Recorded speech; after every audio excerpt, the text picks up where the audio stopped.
हैं बच्चों अगली प्रमेय की तरफ।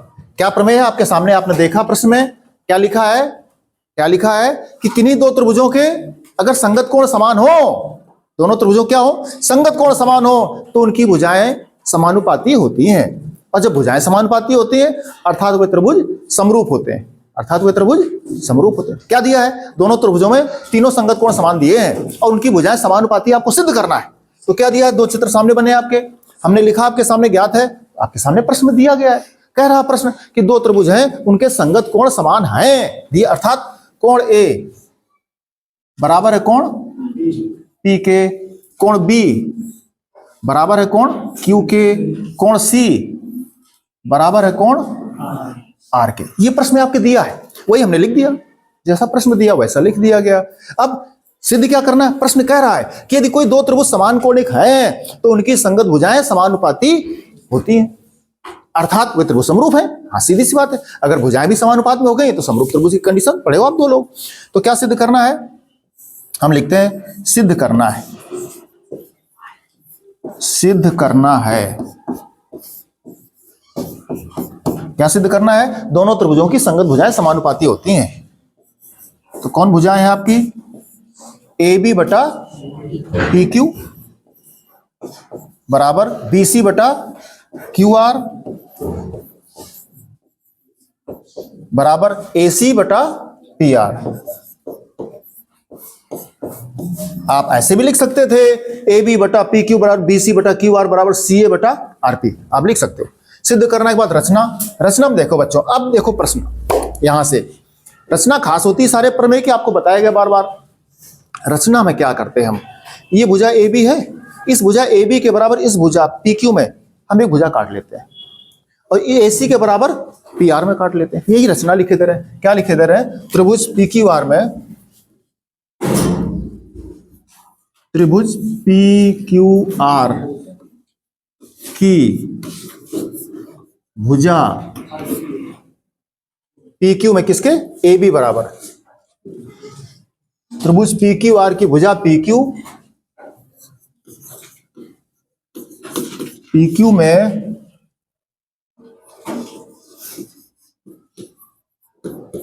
ए बी बराबर पी एम और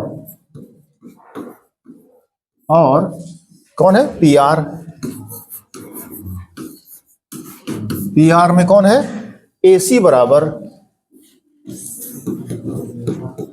पी एन काटा, तथा जो बिंदु मिले उनको मिलाया, एम से एन को मिलाया,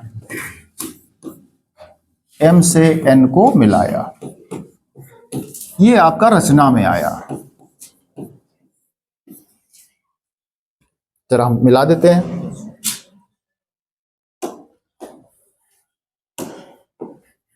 इसके ए बी के बराबर इसमें काट रहे हैं, मान लीजिए है, और इधर हमारा बन जाएगा जाके आपका इस तरह से। इसको आपने m कहा, इसको आपने, याद रखिए ए बी के बराबर ये भुजा आपने काट ली, ए सी के बराबर आपने ये भुजा काट ली, स्पष्ट है, और m से n को हमने मिला दिया। अब आगे चलेंगे, उपपत्ति पर चलते हैं। सिद्ध करना है, प्रूफ जिसको कहते हो तुम लोग, उपपत्ति। जो त्रिभुज की रचना हो गई उन्हीं दोनों त्रिभुजों बच्चों पहले चल रहे हैं, इस त्रिभुज में और इस त्रिभुज में। देखते हैं, लिख रहे हैं हम त्रिभुज ए बी सी, ये त्रिभुज, और त्रिभुज पी एम एन में, वह त्रिभुज पी एम एन में। तीन बातें सामने दिख रही हैं हमको, कौन कौन, आप देखिए ए बी के बराबर आपने भुजाएं काटी है, ये कोण पहले से आपका दिया है, ये देखो कोण ए बराबर कोण पी, प्रश्न में ज्ञात है, दिया गया है। और ये भुजा के बराबर आपने इसमें रचना कर ली, इस भुजा के बराबर आपने ये रचना कर ली, तो भुजा कोण भुजा, भुजा कोण भुजा लिख रहे हैं हम। भुजा ए बी बराबर है किसके, पी एम के। क्यों बराबर है, रचना से, रचना से। और कोण ए बराबर कोण पी दिया है आपका, कोण ए बराबर कोण पी ज्ञात है। और आगे देखो AC बराबर आपका PN, AC बराबर PN, ये भी आपका क्या है, ज्ञात है। रचना से लिख दो भाई।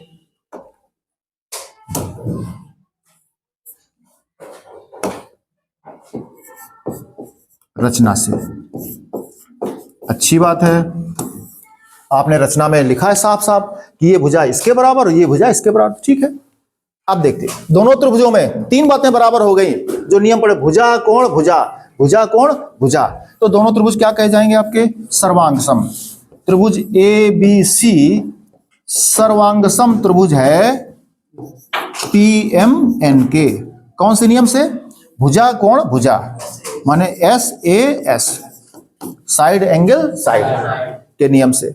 ये दोनों त्रिभुज बच्चों कैसे हो गए, समरूप हो गए। क्या हो गए, क्या हो गए, नियम पढ़ो भाई, आप लोग अच्छे से नियम नहीं पढ़ते हो। दोनों त्रिभुज क्या हो गए, सर्वांगसम हो गए। समरूप में सिर्फ कोण किसकी बात होती है, दोनों कोण बराबर हो। अगर दोनों त्रिभुजों के तीनों कोण बराबर हैं तो फिर आपके वो सर्वांगसम नहीं होते। तीनों भुजाएं बराबर हैं तब सर्वांगसम होते हैं। सर्वांगसम की तीन कंडीशन सिखाई गई आपको, उनमें से एक कंडीशन ये है साइड साइड साइड, एक साइड एंगल साइड, और इसकी फिर भुजा कम करते जाते हैं, कोण बढ़ाते जाते हैं। लेकिन तीनों कोण जब हो जाते हैं तो फिर समरूप हो। आइए, तो दोनों त्रिभुज सर्वांगसम हो गए। क्या लिखा है,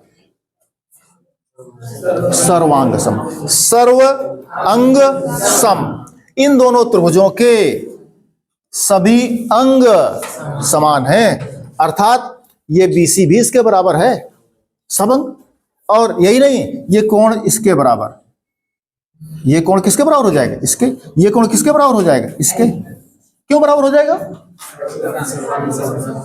सर्वांगसम से लिख रहे हैं हम, इसलिए कोण M बराबर आ गया आपका किसके, कोण B के। इसका कोण B किसके बराबर, कोण M के। और कोण C किसके बराबर हो गया, कोण C बराबर हो गया कोण। जरा देखो चल के प्रश्न में क्या दिया था आपके, ज्ञात क्या है, क्या ज्ञात है, देखो ये, देखो ये क्या ज्ञात है, कोण B बराबर कोण Q है, और कोण C बराबर कोण R है। जरा कोण B की जगह कोण उसका मान लिख दो। कोण B की जगह क्या दिया है, या कोण B का मान क्या है, यहां पर कोण C का मान क्या है। बच्चों देखो मिल क्या गया आपको, आपको मिल गया कोण Q बराबर कोण M, ये कोण मिल गया आपको, ये कोण, और कोण R देखो ये कोण इसके बराबर मिल गया। इसका मतलब क्या बना, देखो इस संगत कोण है, क्या है, इसका मतलब ये एक कोई तिरछी रेखा आ रही थी, उस रेखा पर दो कोण बराबर बन रहे हैं, तो उनको जो रेखाएं जा रही हैं, जो कोण बना रही हैं, वो क्या होंगे, समांतर रेखाएं होंगी। चूंकि ये संगत कोण माने समांतर रेखाओं से सीख करके आए आप छोटी कक्षाओं से कि कोई दो समांतर रेखाएं हैं, उनको कोई तिरछी रेखा काटती है तो उनके संगत कोण बराबर होते हैं। यहां उसका अपोजिट हो गया, दोनों कोण बराबर थे इसलिए वो क्या हो गए, समांतर हो गए। तो हम क्या लिख देंगे, इसलिए भुजा MN समांतर है QR के, ये लिखेंगे। जरा गौर कर लीजिए, क्योंकि पेज बदल जाएगा। क्या बन जाएगा आपका नियम, आपने क्या पाया, ये कोण इसके बराबर, ये कोण इसके बराबर, बराबर है ना, तो क्या बन जाएगा, ये संगत कोण कहे जाएंगे, संगत कोण। और संगत कोण का मतलब क्या है, ये भुजाएं समांतर हो गई। क्योंकि दो भुजाएं समांतर हैं तो कोई तिरछी रेखा काटती है तो संगत कोण समान होते हैं। अब कोण समान है तो भुजाएं समांतर हो जाएंगी। तो MN समांतर QR के।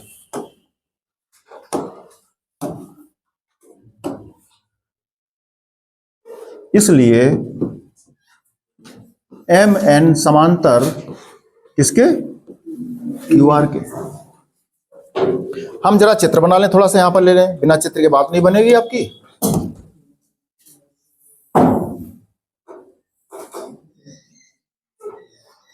दोनों ही चित्र लेते हैं।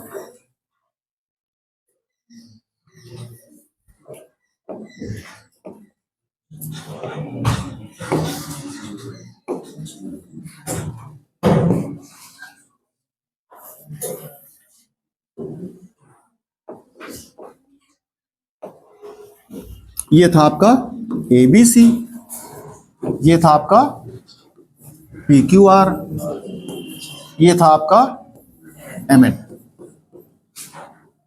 ये कोण इसके बराबर दिया था, ये कोण इसके बराबर दिया था, ये कोण इसके बराबर दिया था, ये कोण इसके बराबर आ गया था, सिद्ध हो गया था, ये कोण इसके बराबर सिद्ध हो गया था।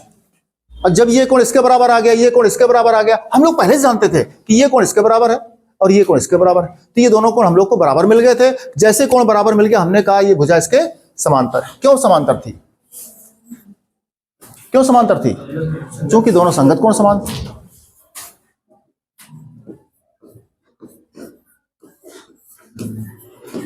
संगत कोण समान है, इसलिए। अब बच्चों देखो जरा क्या मिल गया आपको, क्या सीखा था आपने? ये त्रिभुज याद करिए, थेल्स प्रमेय जो पहली प्रमेय हमने सिखाई आज आपको, क्या बताया उसमें कि किसी त्रिभुज की एक भुजा के समांतर अगर अन्य भुजा खींची जाए तो शेष दो भुजाओं को उस समान अनुपात में बांटती है। या सीख करके आए, वही तो आ गया प्रश्न।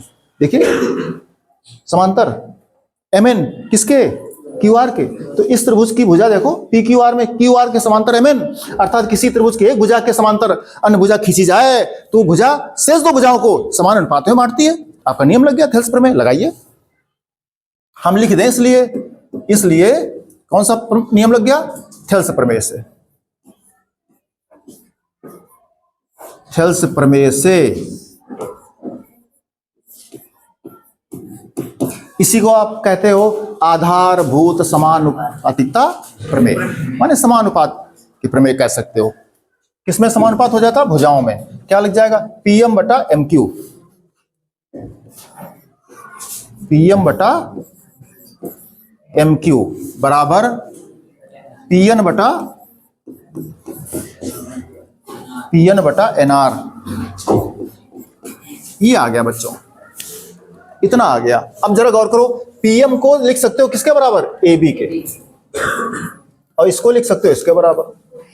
पीएम की जगह क्या लिख सकते हैं? A B. अगर हम ए बी लिख दें तो ए बी बटा एम क्यू बन जाएगा, ए बी बटा एम क्यू। लेकिन हमको एम क्यू में नहीं रहना है, एम क्यू को हमको जरूरत नहीं है। हमें जरूरत किसकी है? हमें ए बी बटा पूरा चाहिए, पी क्यू चाहिए।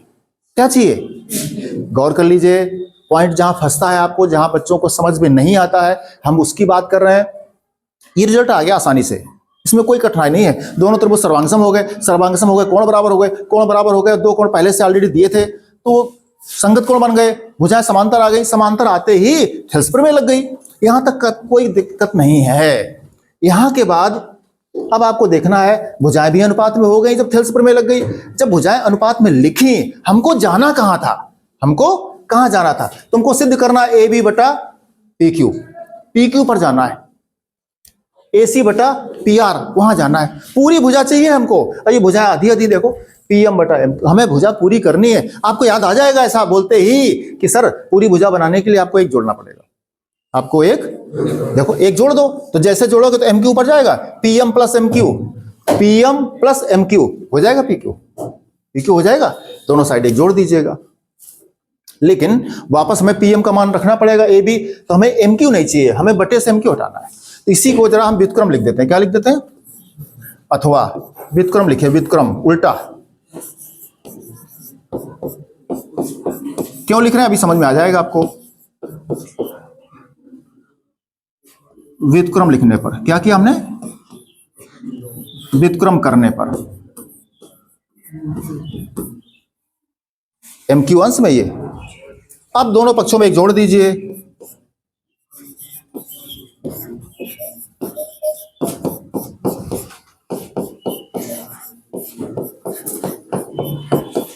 क्या बन जाएगा जरा देखिए,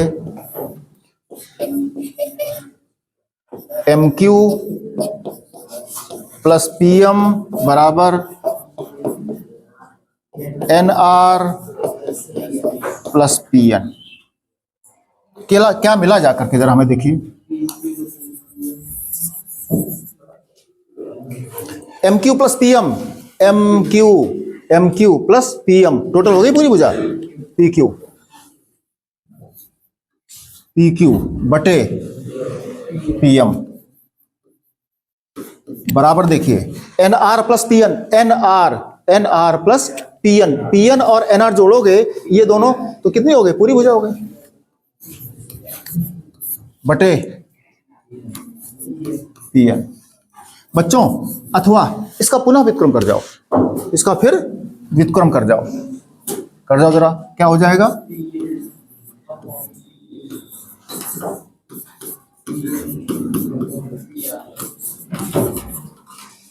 क्या लिख दो, व्युत्क्रम करने पर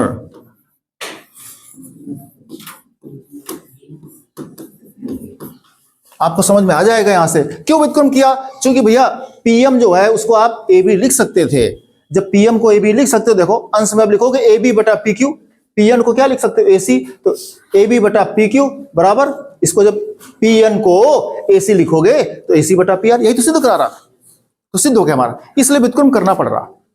यहां का जो प्रोसेस था जस्ट उसको फिर अपोजिट कर देते हैं, या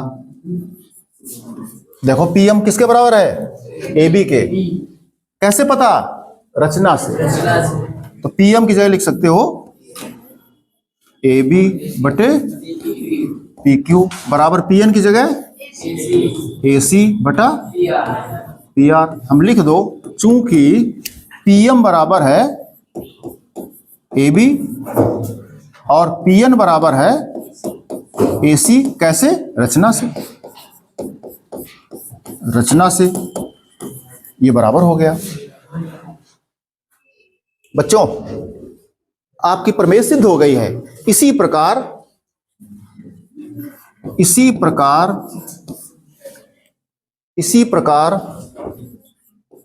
हम सिद्ध कर सकते हैं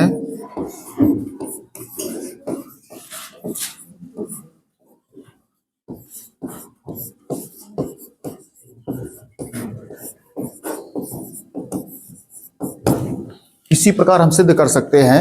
अब देखिए जरा यहां पर समझने की बात है, आपने बच्चों क्या सिद्ध कर लिया है, देखो चित्र सामने, ए बी बटा पी क्यू बराबर ए सी बटा पी आर, ये कब सिद्ध कर पाए आप, जरा गौर करिए, जब आपने इस भुजा के समांतर, माने इस भुजा के समांतर इसको बनाया था, अर्थात शीर्ष ए पकड़ लो, क्या पकड़ लो, शीर्ष ए पकड़ लो, शीर्ष ए जब पकड़ लोगे तो शीर्ष ए से ए बी और शीर्ष ए से ए सी के बराबर आपने इस त्रिभुज में भुजाएं काटी थी, तो उन्हीं भुजाओं का देखो अनुपात बना ए बी बटा पी क्यू बराबर ए सी बटा, अब जरा शीर्ष दोबारा बी पकड़ लो, हम इसी प्रकार क्या लिख रहे हैं, पहले लिख दें फिर आपको बता दें, इसी प्रकार देखो दो भुजाओं का अनुपात आया है, इसी प्रकार क्या लिख सकते हो, ए बी बटा पी क्यू बराबर बी सी बटा क्यू आर एवं आगे है बी सी बटा क्यू आर बराबर है ए सी बटा पी आर की। अगर इन तीन को सबको एक साथ कहो, इक्वेशन नंबर तो कहीं डाले नहीं, हमने डाले थे, कोई इक्वेशन नंबर कहीं डाले थे, फर्स्ट सेकंड थर्ड दोनों को मिला दो, तीनों को, फर्स्ट व सेकंड व थर्ड से,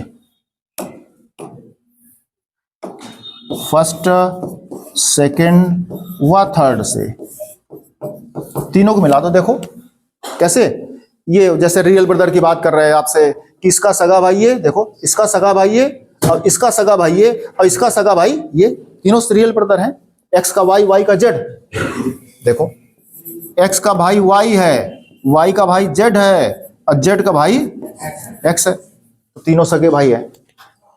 तुम कहो कैसे, तो भाई वाई का मान यहां रख दो जाकर के, जब वाई का मान रख दो फिर जेड का मान रख देना, तीनों आ जाता है, ठीक है। तो क्या बन गया, ए बी बटा पी क्यू बराबर बी सी बटा क्यू आर बराबर ए सी बटा पी आर। यही बच्चों प्रूव करना था आपको, यही आपको प्रूव करना था। अब कोण पहले दिए थे बराबर और भुजाएं आपकी समानुपात में आ गई हैं, इसलिए त्रिभुज कैसे समरूप, हम लिख देंगे इसलिए त्रिभुज एबीसी समरूप त्रिभुज पी क्यू आर के। लेकिन एक बात सीख लो जो हमें बतानी है, आपको समझानी है कि ये इसी प्रकार जो त्रिभुज बने, तो ये जो हमने लिखा है इसी प्रकार वाली पॉइंट को जरा सीख लो।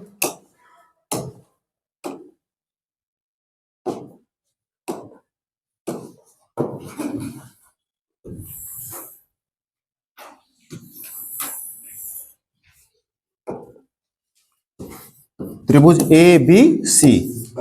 ये पॉइंट बच्चों गौर कर लो तो समझ लो प्रमेय आपको आ जाएगी। अब हम क्या करें, अभी पिछले प्रश्न में इसी पार्ट में जो फर्स्ट पार्ट हमने सिद्ध किया है उसमें हमने क्या किया था, शीर्ष ए पकड़ लिया था, शीर्ष ए पकड़ लिया था और हमने कहा था बच्चों इस ए बी के बराबर इसमें एक भुजा पीएम काट ली थी, एसी के बराबर एक भुजा काट ली थी, फिर उनको मिला दिया था और फिर सर्वांग सम के बाद फिर वो थेल्स प्रमेय आपका एक रिजल्ट आ गया था। क्या आ गया था, ए बी बटा पी क्यू बराबर ए सी बटा पी आर आ गया। आज के दिन इस बात पे जो दूसरा चित्र बना रहे हैं हम शीर्ष बी को पकड़े ले रहे हैं और बीसी के बराबर इसमें काटो चल करके, बीसी है इसमें काट लो कहीं पर, बीसी के बराबर क्या कह दो, कोई नया नाम लिख दो, यक्स कह लो। बीसी के बराबर क्या काट लिया आपने, बी एक्स, और इधर बी ए है या ए बी कह लो, इसका बराबर काट लो, कहीं यहां पर आ जाएगा है ना, और उसको मिला देंगे, उसको क्या करेंगे मिला देंगे, यहां से मिला दो।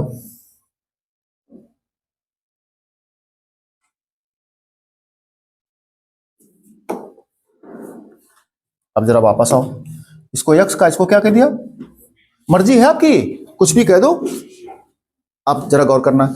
इसके बराबर किसको काट दिया आपने, इसको काट दिया, गौर कर लीजिए। इस बार हमने शीर्ष बी पकड़ा, बीसी के बराबर बी एक्स और ए बी के बराबर बी वाई काट लिया।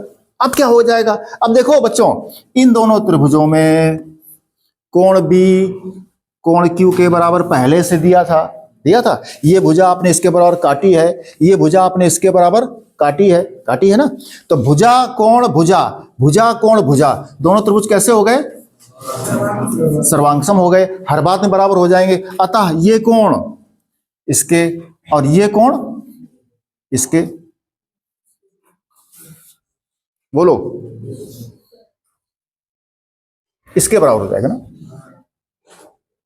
है ना, यही तो कोण क्यू तो पहले से दिया था हमें बी के, ये बराबर हो जाएगा इसके और ये बराबर हो जाएगा इसके, क्यू कोण तो बी के पहले दिया था बराबर, ये वाला कोण किसके बराबर हो जाएगा, सी के, और ये बराबर हो जाएगा ए के।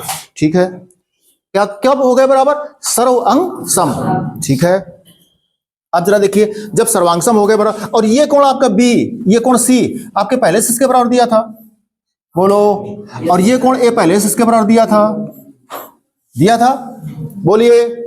आपको क्या पता था कि दोनों त्रिभुज समान कोणिक है पहले से, तो ये कोण इसके बराबर, ये कोण इसके बराबर, ये कोण इसके बराबर दिया था। आपने क्या सिद्ध कर दिया कि ये कोण सी इसके बराबर हो गया और ये कोण इसके बराबर हो गया। इसका मतलब क्या बना, इसका मतलब कि ये कोण आपस में बराबर बन गए जाकर के।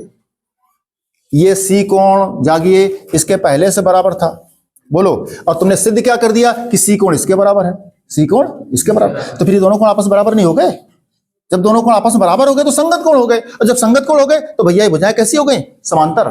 फिर वही बात थेल्स प्रमेय लग गई कि त्रिभुज की किसी एक भुजा के समांतर अगर दूसरी भुजा खींची जाए तो वो भुजा अन्य भुजाओं को समान अनुपात में बांटती है, फिर ये बटे ये बराबर ये बटे ये, और फिर उसमें अनुपात, फिर एक जोड़ना, फिर व्युत्क्रम, फिर वो दूसरा रिजल्ट मिल जाएगा। कौन सा, ए बी बटा बी सी बराबर ए बी बटा पी क्यू बराबर बी सी बटा, हाँ इस तरह से मिल जाएगा।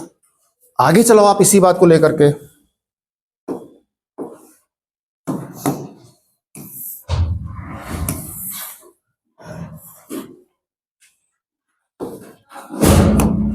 दोबारा देखिए। अब की ये शीर्ष पकड़ लो, कौन शीर्ष पकड़ लो, सी, ये शीर्ष पकड़ लो, आपकी सी पकड़ ली। अब देखना इसके बराबर इसमें काटो जा करके और इसके बराबर इसमें काटो जा करके, फिर इनको मिला लो जा करके, फिर इनको मिला लो।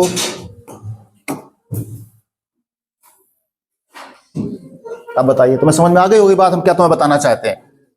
फिर ये इसके समांतर सिद्ध हो जाएगी, जब इसके समांतर सिद्ध हो जाएगी फिर इनमें थेल्स प्रमेय लग जाएगी, भुजाओं में अनुपात लग जाएगा। अनुपात लगने के बाद फिर वो याद रखिए एक जोड़ते थे और फिर व्युत्क्रम करते थे, प्रोसेस के बाद वो तीसरा रिजल्ट मिल जाएगा। कौन तीसरा, जो हमने लिखा था अभी वापस में आपको, कौन सा,